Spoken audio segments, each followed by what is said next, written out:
Good morning, welcome back to IndyCar on the 6th of November, and I hope you all survived the barrage of fireworks last night during the November the 5th celebrations, whatever you want to call them. Although I did notice, I don't know about you, that the barrage was a lot less this year than I've ever seen it before. Far fewer fireworks going off, at least around my neighbourhood anyway, last night.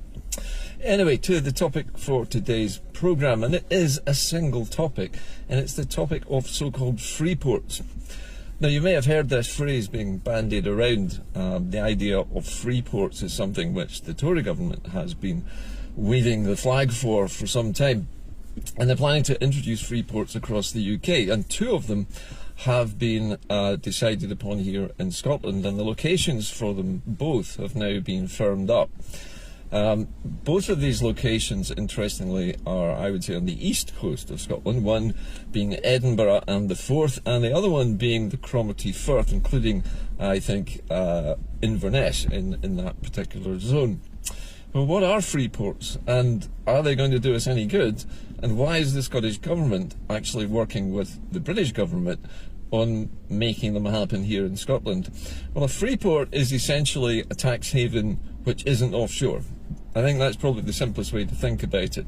A British protectorate tax haven, such as, I don't know, the Virgin Islands or somewhere like that, or Bermuda, is a British protectorate. In other words, it's a former British colony which has been retained as part of the Commonwealth, but has become a so-called tax haven. In other words, the amount of tax paid by individuals who register their companies there is tiny. And it's tiny because they want to attract a lot of money into that area. Now, a Freeport, on the other hand, is like a tax haven, but it's onshore. It's on the mainland, if you like, of the so-called mother country, in our case, Scotland. But what's it for? I mean, what is the big advantage of a Freeport over, let's say, a normal industrial zone? Well, a Freeport is essentially not a part of the British tax system. It's almost like a foreign country. In fact, to all intents and purposes, it is a foreign country. It becomes its own little tax enclave in which they can decide how much tax individual corporations and individuals pay who are working within that area. Now, this is a tightly defined area usually, and I think the choices of the two locations in Scotland are interesting ones.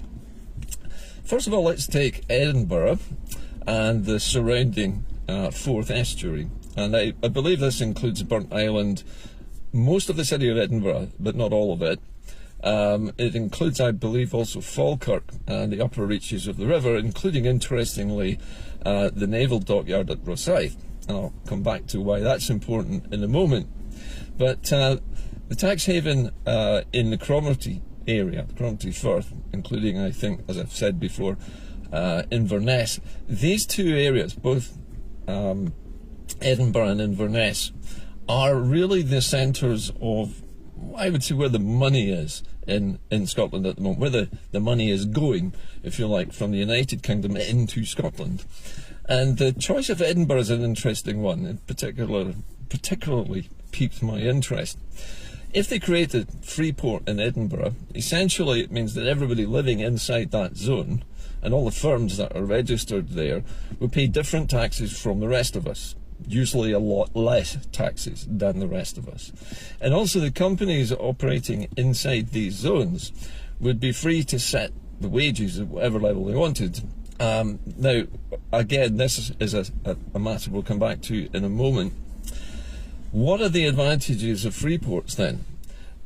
Well, the main advantages of Freeports, as far as I can see, is they will attract big multinational corporations like flies around excrement, because big corporations are always looking for places to operate where they don't have to pay a lot of tax.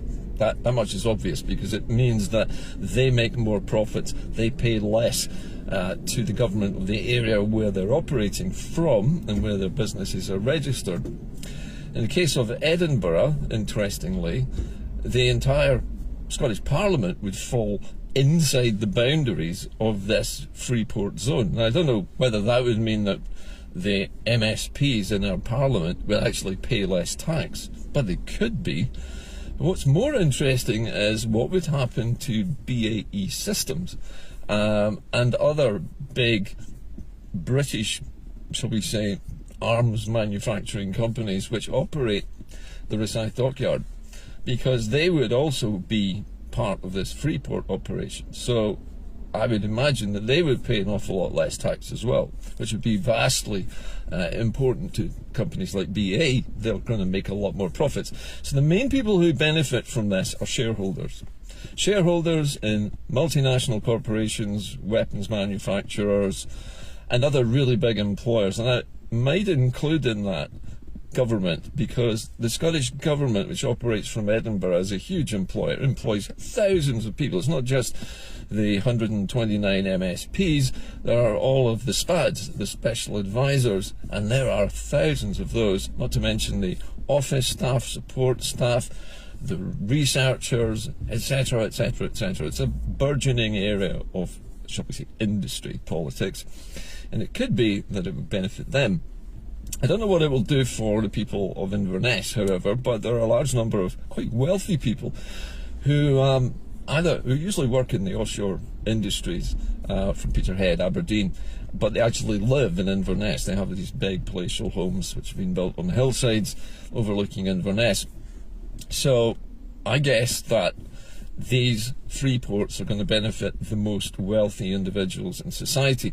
They're not really going to benefit the actual country which creates them, because the United Kingdom is creating these areas of low taxation, which means they're going to get a lot less taxation back from all of these free ports, in exchange presumably for all the jobs and the wealth that this brings into these areas.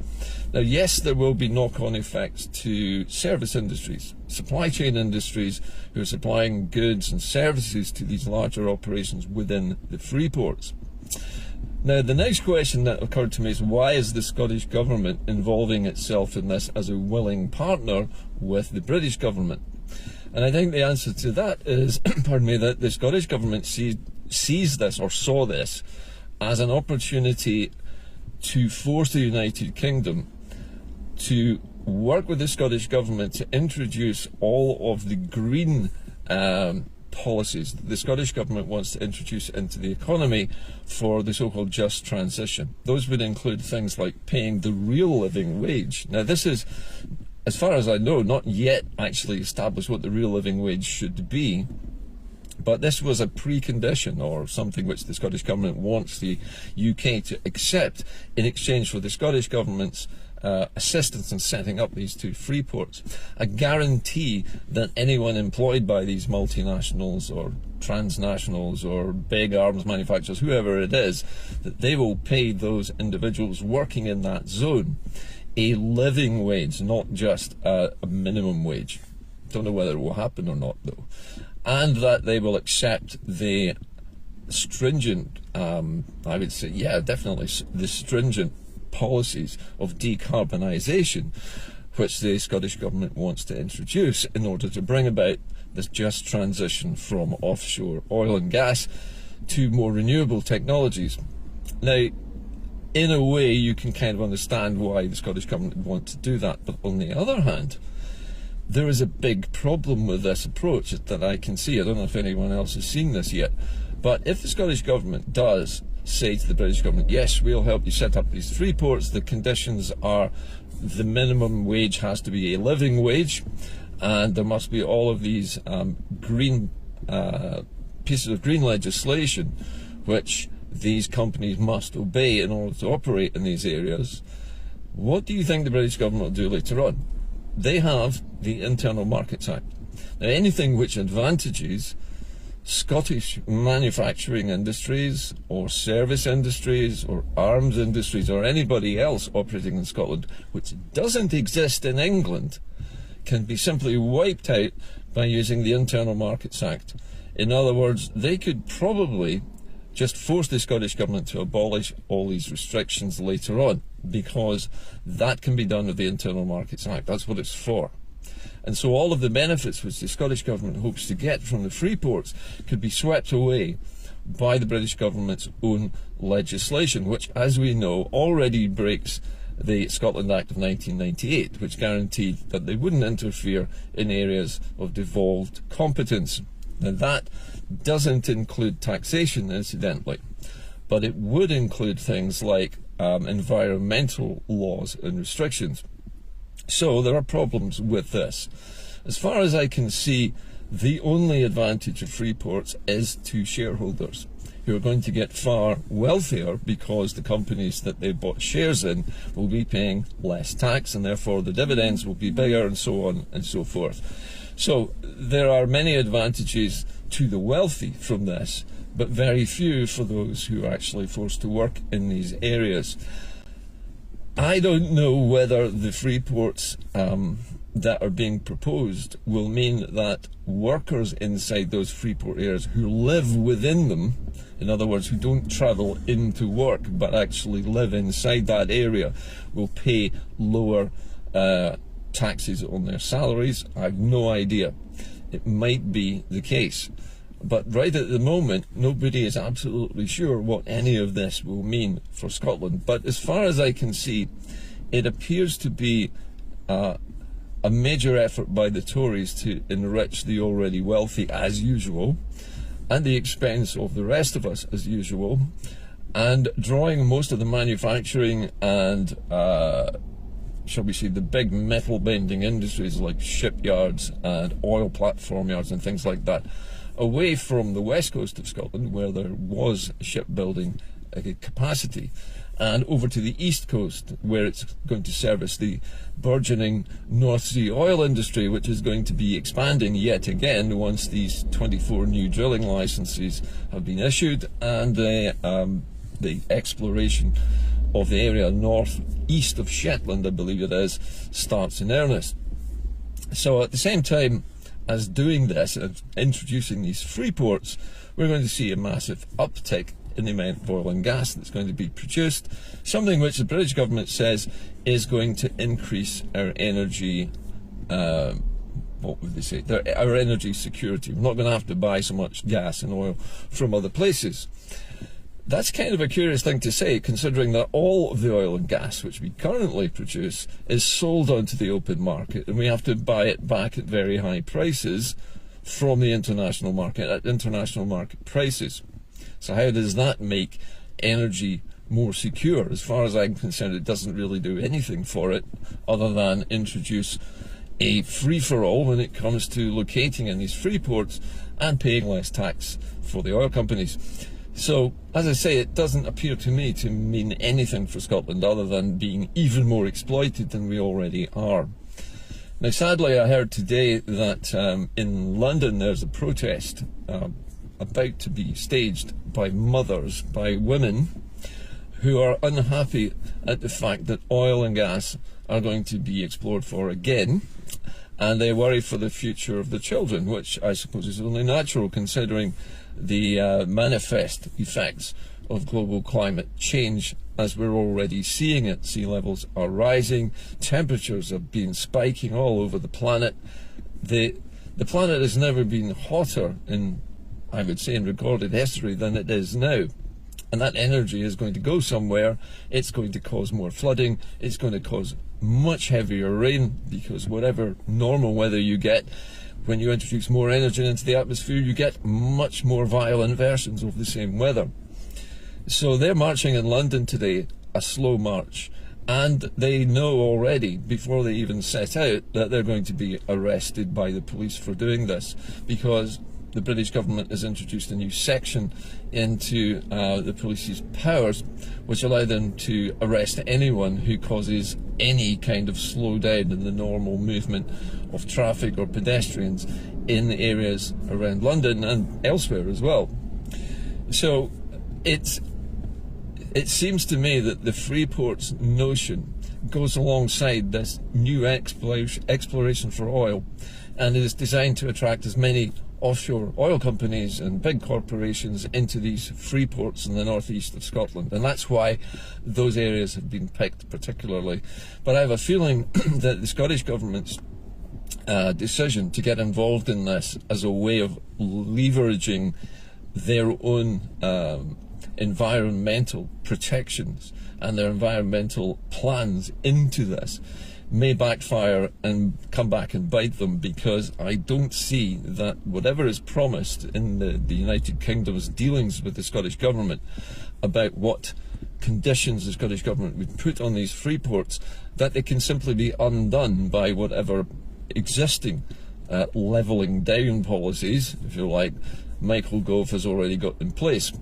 And I noticed the publication of a letter by Kate Forbes, where she's replying to Michael Gove and welcoming this collaboration between the Scottish and the English governments to create these free ports in Scotland, and introduces this idea of these environmental restrictions, these green aspirations, as a precondition of that. It might work for a while, but I honestly don't think it will last that long, simply because the British government knows that it can easily sweep these aside, like everything else that the Scottish government attempts to do for the good can easily be swept aside by utilising one or other of the United Kingdom's handy go-to new pieces of legislation that allow them to do whatever they like in Scotland and to basically bollocks anything that the Scottish Government chooses to add into these plans. There is a meeting being held which explains the significance of this Freeport plan. It's a salvo event, and it's being held on the 26th, that's a Sunday, the 26th of November in Edinburgh. If you wish details of how to attend this meeting, then contact Salvo directly. If you're already a Salvo member, you can email them and find out the exact location of this particular meeting. I don't have the details to hand, but I know that Salvo has them obviously at the fingertips. So if you want to attend that meeting and find out a little bit more about what free ports actually mean for Scotland and whether they are going to be good or bad for us, I would urge you to attend that meeting. My own opinion has been for many years that free ports are simply a tax haven and possibly a great place for people smuggling, for smuggling of all kinds in fact, because the entire nature of a free port is very much more lax. Less rules, fewer pieces of red tape, lower taxation. Basically, it's a free-for-all. Do what you like as long as you're bringing your business here. And these are the kind of things that are the desperate act of the Tory party, which has no other way of trying to grow its economy than by promising big corporations massive tax giveaways if they come to these free ports. So I'm not particularly happy, as you can tell, about this. I have an opinion on free ports. I've had it for a long time, and wherever free ports operate, they attract crime, they attract criminals, they attract shysters, fraudsters, people smugglers, drug smuggling, you name it. They attract all of it, because where big business goes, where there's little in the way of enforced laws and restrictions, there you will find all the lowest of the low coming in as well. So I don't think this is an attractive proposition for anyone in Scotland. It's not necessary, for one thing. Scotland has enough of everything that it needs in terms of resources, always has done, to easily make a living for itself, a very nice, comfortable living, incidentally, because we have so many resources. The problem is, in accepting free ports, we're basically accepting the British state's solution, which is to allow all of our resources to be plundered by multinational corporations who are going to pay very little tax to the UK. And because they pay very little tax to the UK, we're going to get very, very, very, very little tax in any way, shape or form coming back into Scotland as a result of this. And what we will see, I think, is a lowering of wages and living standards, which the businesses there will justify by saying, oh, well, you're paying less tax, so we'll just pay you a bit less. And this is the way business operates. It doesn't operate to make things better for you and I.